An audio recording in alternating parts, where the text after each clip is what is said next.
Nothing, clean. Fucking all of a sudden, fucking 3 weeks, 4 weeks after the fight, oh yeah, by the way, Ryan got caught with steroids. Wouldn't you have found that right away? You know? Especially if you tested before and after. Like, there's a lot of little sketchy things to that. And Conor Benn shows off body transformation amid weight cut for Ryan Garcia fight. Yes, this is Conor Benn looking lean. Looking very lean, it has to be said, ahead of his fight next month with Ryan Garcia. His first fight at welterweight in over 4 years. Now, bear in mind, he fought Regis Prograis at 150 pounds, not welterweight. And he didn't look good in that fight. Didn't look good at all. He looked noticeably smaller, he looked noticeably leaner, he looked noticeably more lethargic in that fight against a very small chinny who had a body, may as well have been glass, Regis Prograis, and Ben didn't look good. And once again, his power was still nowhere to be seen. This is my last fight at 147. When I win the world title, I'll move on. But for me, yeah, I haven't made 147 for 4 years, so it's challenging. Don't get me wrong, it's really hard. You think I went up to 183 pounds for the Eubank fights, you know, so it's hard, but, you know, we're getting it done. Yeah. So after this fight, we'll be going up to 154 pounds then? 154, 160, 168. I just don't feel like I need to spar a lot, guys. I ain't gonna lie. Sparring a lot is just for people that don't know how to fight for real. I know how to fight. I just think Ben's a bum, bro. So if I'm sparring streamers this whole camp. What do you guys think my weight is? How much do you have to fight at? 147. 147? Yeah. So I'll be... How much do you weigh right now? I don't really disclose it. Oh, you can't? Oh. Two of boxing's most controversial fighters, Conor Benn and Ryan Garcia, reportedly discuss a huge showdown behind closed doors. Rumors are now spreading about a secret no-testing agreement, raising serious questions and fueling intense debate throughout the boxing world. This is for Conor and for Ryan. Like both of you, there's a bit of history when it comes to the drug testing. Are either of you concerned about the other? No, not concerned in the slightest. He can do whatever he wants. All I'm doing is focusing on what I'm doing, and I'm going to go in there and batter him September the 12th. And Ryan? No, I'm not worried at all. You know, he could be juiced up all he wants. I mean, I'm still gonna knock him out, so it doesn't really matter. Thank you.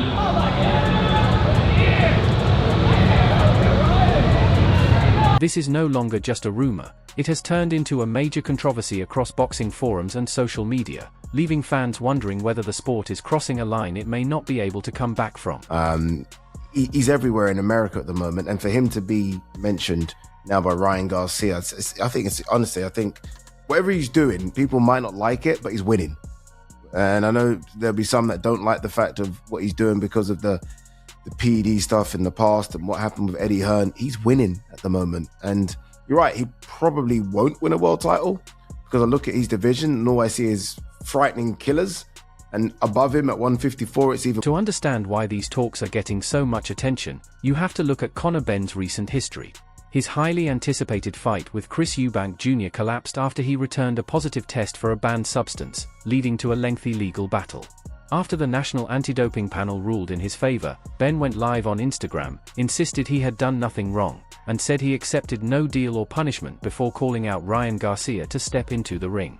I prefer this response. No, because I thought there may have been an error. I thought, let's run another test straight away. You know, that I've never even heard of this thing before. This is the first time I heard of this. This is the drug which is clomiphene, which can boost testosterone levels by up to 50%. I'm 26. And reduce body fat. Yeah, I'm just saying what it is. Yeah, so I'm 26. So when people are saying that I may have needed a testosterone booster, I'm 26 years old. I didn't even know what this thing was at the time. So for me, I thought, okay, you know, it may have been, you know, an error or an accident somewhere.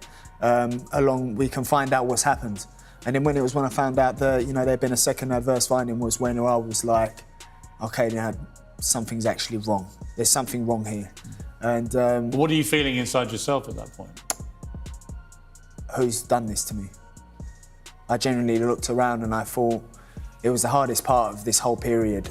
Of everything I've been through, this was the hard part, was because I was looking around and thinking, okay, I'm actively taking it. It's actively in something. Or something's happened, it's definitely there. And these were the thoughts that were going on through my head. Who's done this? Do you accept this was in your body? I don't accept it was in my body, not at all. Based on independent scientists looking at the reports, based on my own scientists looking at the reports, and what we found. People say you may have paid for the best legal team. Damn right I paid for the best legal team. Damn right I paid for the best scientists. My career's on the line. My image is on the line. My name is on the line. And I can't be known for this.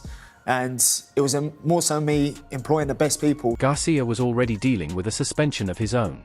He had stunned the boxing world by defeating Devin Haney, but the celebration faded after he tested positive for a banned substance.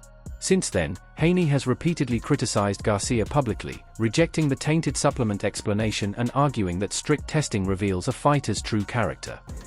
Nah, I probably wouldn't have to do it. Here's the thing, I probably said I was gonna do it. At the end of the day, this dude, he's gonna have to eat at himself for a while, because until he admits that they fucked with my shit or something that was going on, I'm never gonna fight him. I promise you. Unless he tells the truth, I won't ever. Can you explain what you mean by that? Well, his little brother supposedly knew that I was gonna get caught with steroids. Oh, wow. They never address it. They never say that. Why would his little brother go on his story and say Ryan Garcia is gonna get caught for steroids? How the fuck did you know, right? Tested for 4 months straight, nothing, clean. Fucking all of a sudden, fucking 3 weeks, 4 weeks after the fight, oh yeah, by the way, Ryan got caught with steroids. Wouldn't you have found that right away? You know?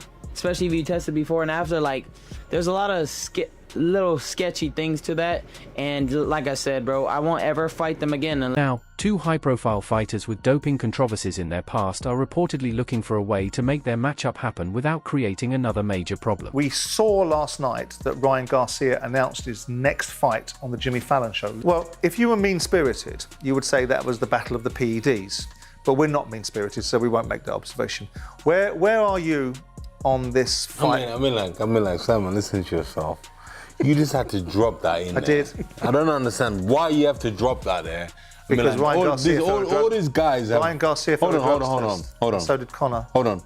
They failed, they've changed. They came back, they've been drug tested 24/7, nothing in their system. You know, yeah, I mean, like, and you're still going on. You want them, hang on, you can pack it in. You want people that have failed drug tests to be banned from sports, so don't you start. But until they put a law in, if you get caught taking drugs, you're so there's nothing wrong with me making the observation that I just made. No, I mean, like, it's don't get all moralistic. You want people banned from the sport if they fail PED. Yeah, but test.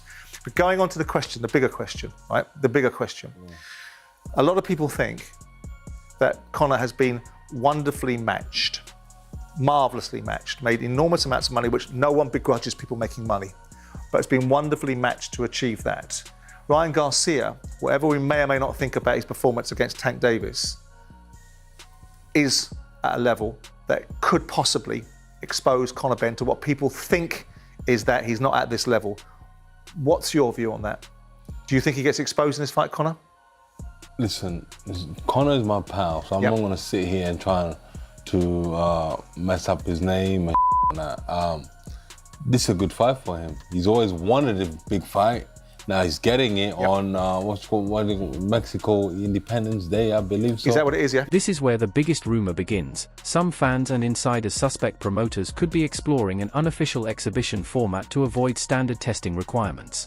With huge money involved, critics fear the fight could move forward despite the fighter's past controversies, raising serious questions about fairness and the credibility of boxing's rules. We know that Conor Benn failed the PED test, right?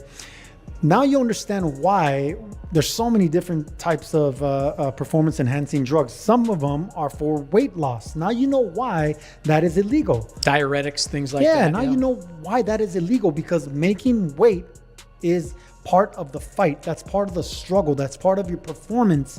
Everything is off that. It's a calculated science, really losing that weight. But if you're gonna cheat to lose weight, you and a lot of people that haven't fought may think, why he's just gonna, he's cutting weight. That's part of the fight. So now you know why fighters are suspended when it comes to PEDs with weight. Conor Benn hasn't looked good in years. He hasn't knocked out anybody. Well, I looked good against Eubank. He didn't knock him out. Well, no, but he beat He him wasn't up, knocked him he wasn't knocking out guys like he was fighting like he knocked out Chris Algieri. I don't. Right, I agree with that. I'm saying he did look pretty good in that second fight with. So Eubank. look, before we used to talk about maybe it's because he's lacking something that he was putting in his system.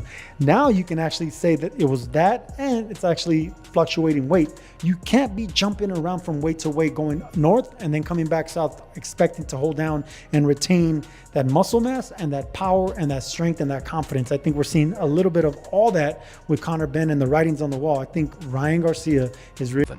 Former world champion Regis Prograis strongly criticized fighters who use performance-enhancing drugs, arguing that failed tests should be taken seriously. He also pushed back against fans who defend positive tests with excuses, saying boxers should be able to meet the sport's testing standards.